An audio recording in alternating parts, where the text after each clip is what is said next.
Hello. Need to put a better curtain up behind me if I do these during the day. Anywho, welcome. Um, it is April 14th, 12:27.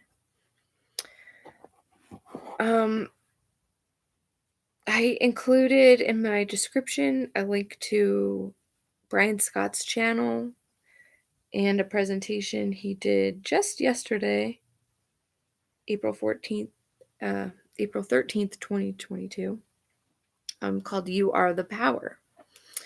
And I found that to be very, very helpful for me last night. And so I invite you to check that out. I don't always listen to his content. He's got a lot though, and I'm thinking I'm going to start spending more time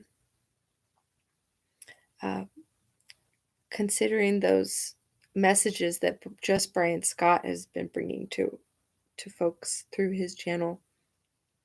I really appreciate his work and want to continue looking into that. And so, as this is just an exploration of some of my thought processes and the things that are going on right now, um, I just feel very fortunate that I'm able to exist in this time, although it's challenging.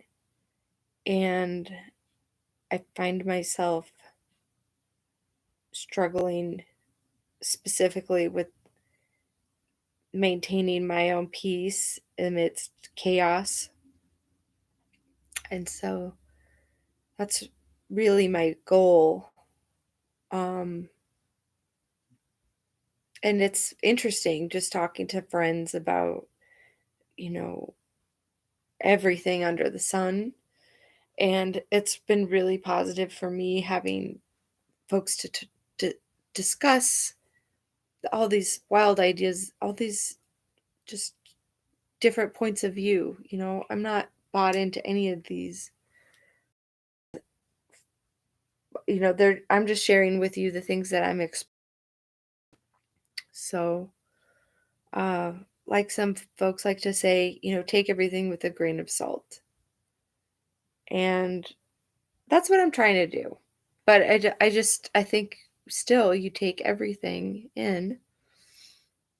And when you work in a garden space and say you're wanting to harvest and process the plants and, your work area, it may need to change depending on the job that you're doing. And so I've always loved being amongst all of my stuff simultaneously, but I don't know that I organize it in a way that makes it easier to create. Sometimes I just get a spark of creation and I'm searching around the house for whatever it is I can find. And to me, I actually kind of like that process because sometimes I'll get limited by access to something. So I'll use an alternative. It's kind of interesting, the happy accidents that come from, scarcity. And the problem with abundance, I've been thinking a lot about, like, how, yeah, you might have it, but it's impossible to find. And so those challenges can stop you from completing the task, or stop you from even beginning it. So I'm definitely trying to work through those issues myself on a personal level because I have had this feeling that, like, once I get my house clean, then everything else will come together.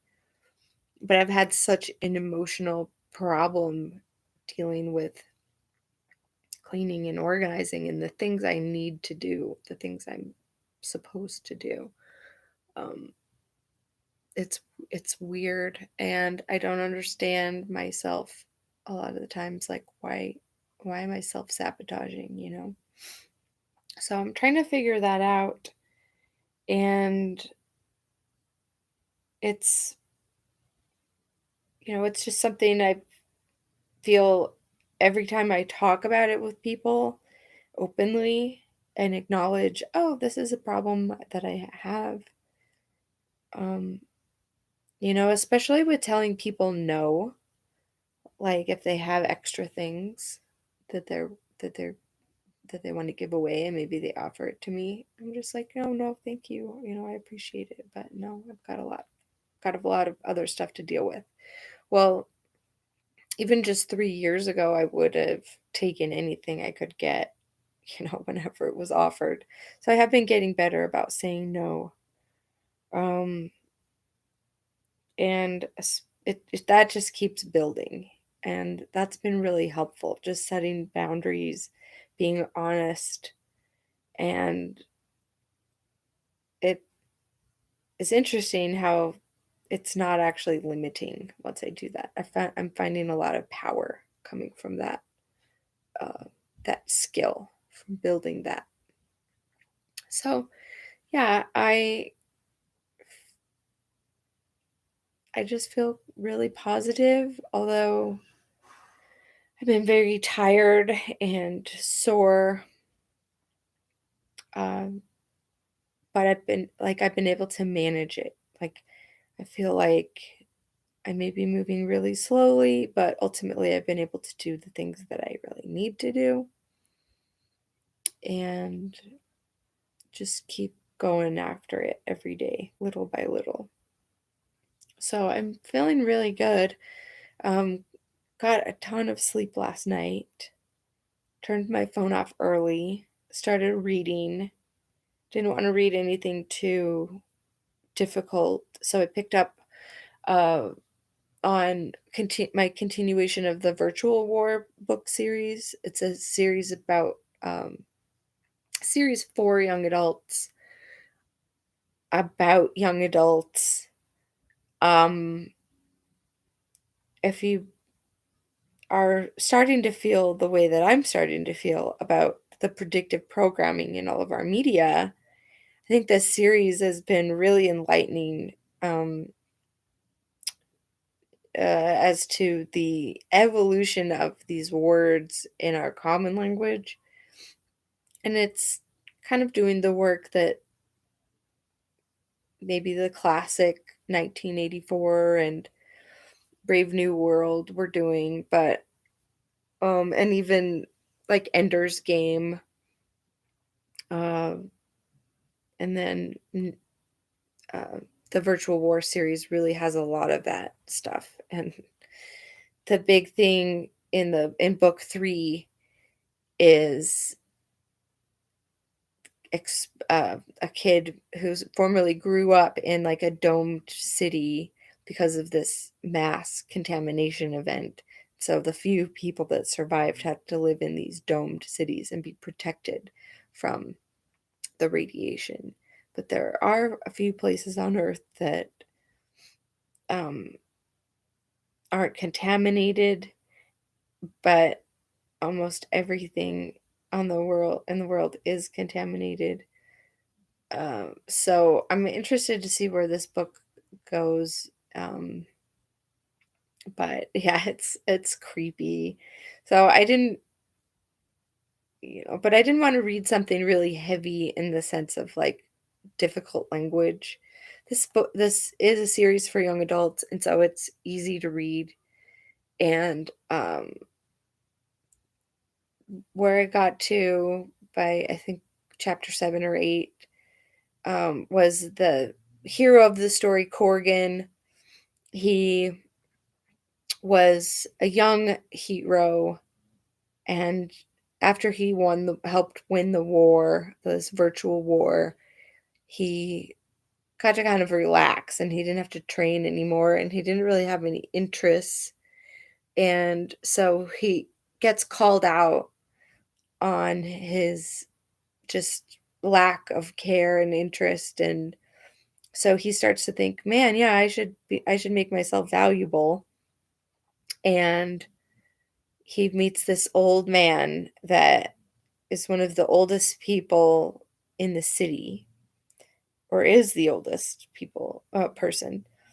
and he used to be an engineer, or before all the wartime started, he was a well-respected engineer, and now he he tries to tell people he was respected and really good at things, but they just don't believe him. They just judge him for being old.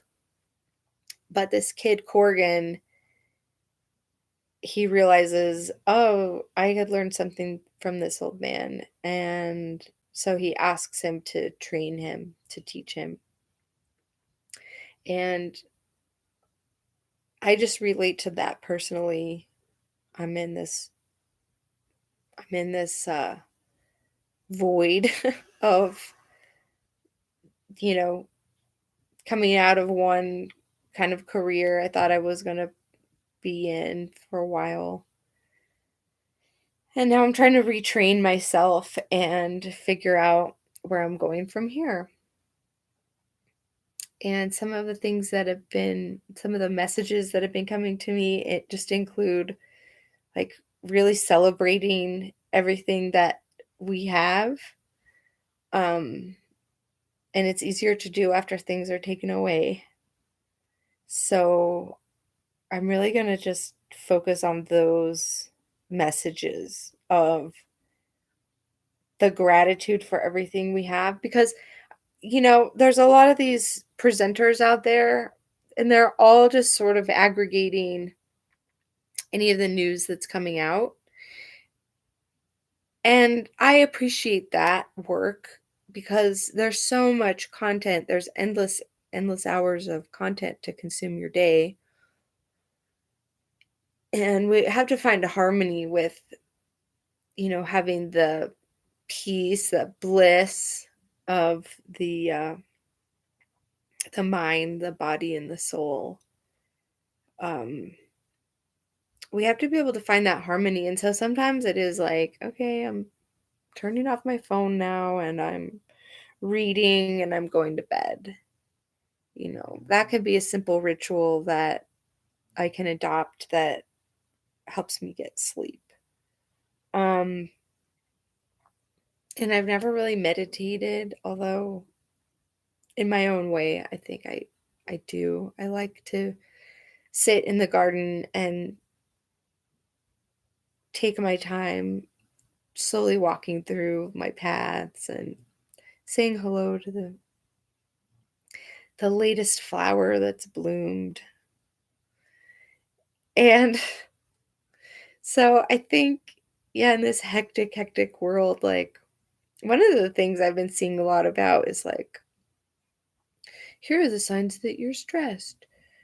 Blah blah blah. Well, listen, we're all freaking stressed right now.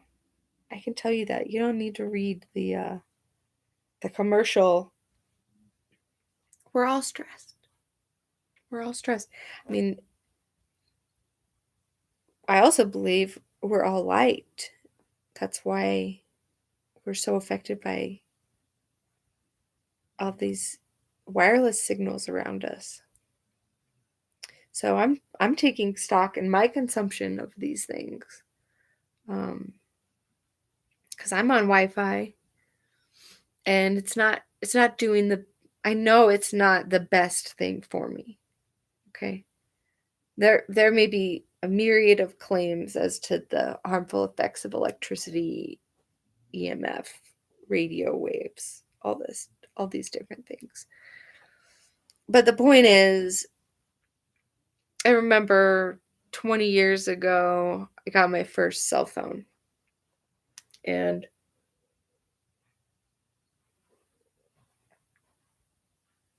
I hated it because my friends started to have this attitude like, oh, well, you didn't answer your phone. I'm like, yeah, it's not for your convenience to reach me. It's for my convenience. So I challenged that early on. But over the years, I definitely became very susceptible to almost making myself available 24/7 and not caring about setting any boundaries. And we've all got to learn to do that, and it can be a very loving, kind thing, you know, and your friends will understand. They really will. The ones that don't understand, they're probably not your friends. They're probably using you for something to their gain, whatever that may be. They may not even understand what they're doing. But I'm trying to remember that it's my fault in many ways if I get taken advantage of because I put myself out there. Um and yet I just don't want to I don't want to be basing all of my action in fear. Like, if I'm getting exposed to these things, I want to learn how to say the prayers every day to just let my body learn how to flush it out, move it out. That was something I learned from birthing classes. Was you feel like this intense pain, and you feel like you need to like hold on to it somehow, but you actually have to just let it wash through. You have to just let it push through. That's why breath work is so common in birth class, because it really does help you get that center. You feel the pain, you push it out.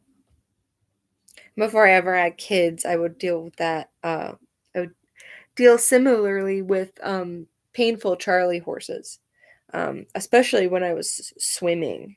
I would get them in the middle of practices, and my feet would like contort from, severe malnutrition, probably, that I wasn't even aware of. But no, there's just a lot of things that bounce in my brain, and so this activity of doing these live, it's been very helpful, just in my processing. So that's really the point here. I'm not trying to sell anybody anything. I'm not trying to convince anyone of anything. Although, I'm not opposed to being able to plant seeds of things that are positive, you know? And I feel like that's something to do with the work that I'm intended to do. It's like I've always believed I come from a heartfelt place. And the times when I act in ways that I don't like, they really bother me. I really uh, carry a lot of guilt for, ways that I've treated others. And the only way I'm able to let that go is just to realize that I was holding on to so much hate for people that I was judging. And now I finally feel like I'm able to forgive them, and I'm able to forgive myself at the same time. And I think that's the theme of my dreams at night and my daydreams. I've had a lot of positive reflection around recognizing the things that have triggered me. And it's not to say we should not be aware of red flags, because I'm a mom, I'm going to protect my kids. We have kind of a busy street and no sidewalks on our side of the neighborhood. And when they were first developing our neighborhood, they just they just went without sidewalks. And then you go further south in the neighborhood and finally they built them. But yeah, it's weird that like a third of our neighborhood doesn't have sidewalks and two-thirds does. Um and I prefer it. I would rather have a wood chip path for the mailman, and um, you know, more brown and green spaces to walk on than concrete. But that's just me.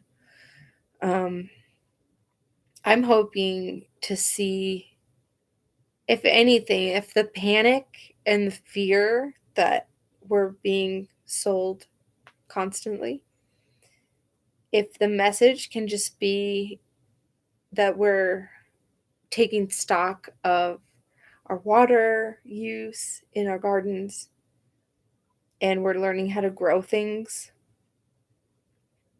And it's funny, people think that rocks are water wise, but they can create a massive amount of heat. And so I would love to see folks, if they're going to use rocks, they use them strategically and they uh, think about,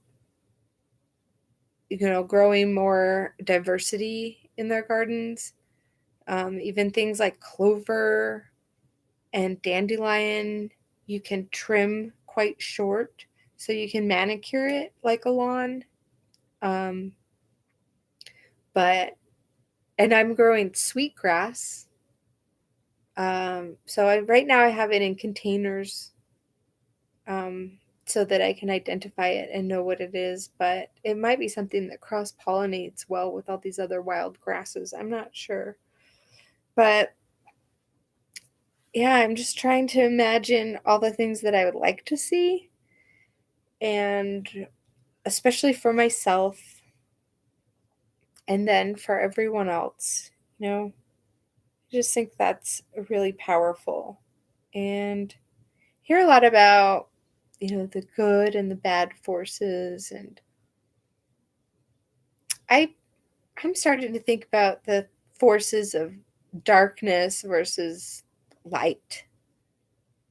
You know, um, we use all this artificial light in our world, but it's not so great on our rhythms, on our natural rhythms.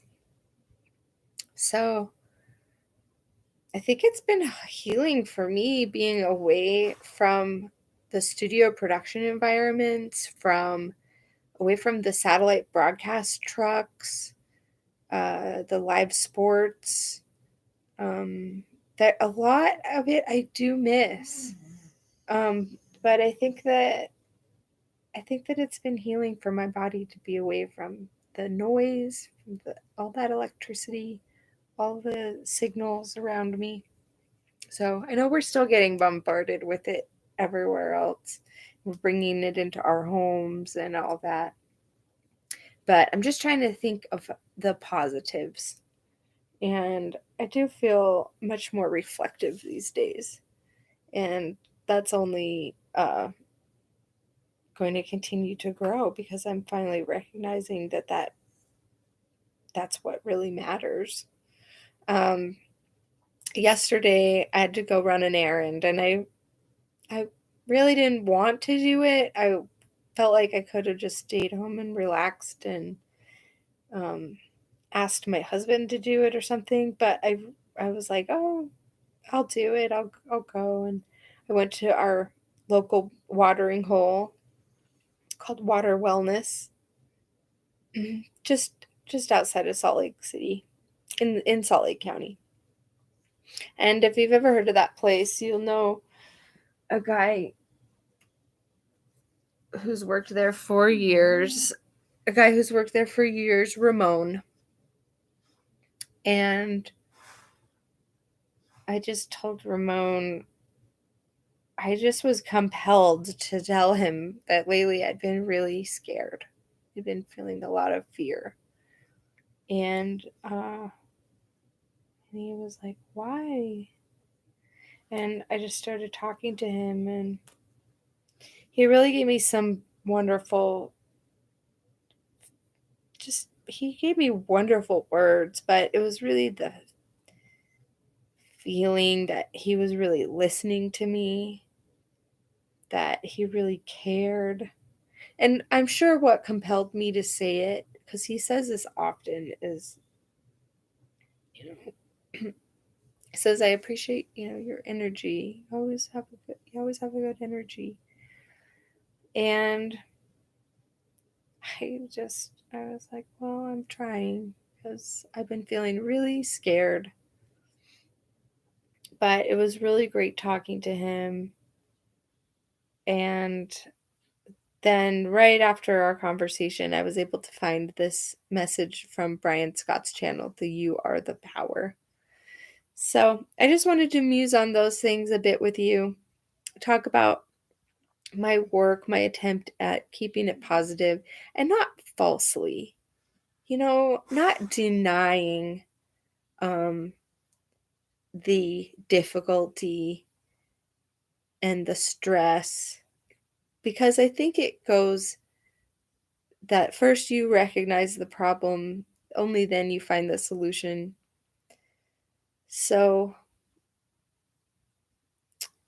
I do want it to be a whole message. I don't want to bury the darkness. We have to coexist with it. We have to find the harmony. Maybe that was the compromise that the moon made, is that it would only be fully bright like a lantern on certain days, and then the rest of the time we would get a rest from the constant bombardment of light. We like light, we appreciate it, we need it, but we do need the darkness. And I just have been finding how interesting it is that we can sometimes look back on astrology to really see its true impact, like a dream, um, like a old friend, like an old story that you love, that nostalgia. Um, I don't know, just rambling thoughts here. So bear with me. But thanks for being here. And I think I'll come back sooner than later because I've been really inspired to do these a little more frequently than I even imagined. But I think that's really been awesome for me, just keeping track of my progress. So, yeah, thanks again for being here, and I hope you have a wonderful day. And the coolest thing that I found real power and joy in this,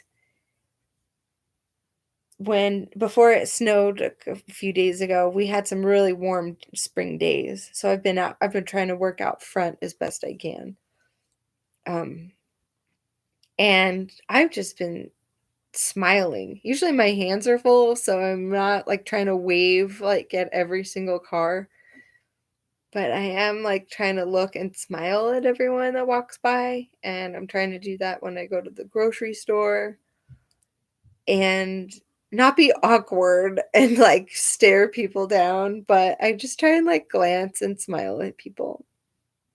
And I just found that really nice because I do catch people that were in a full on and they smile.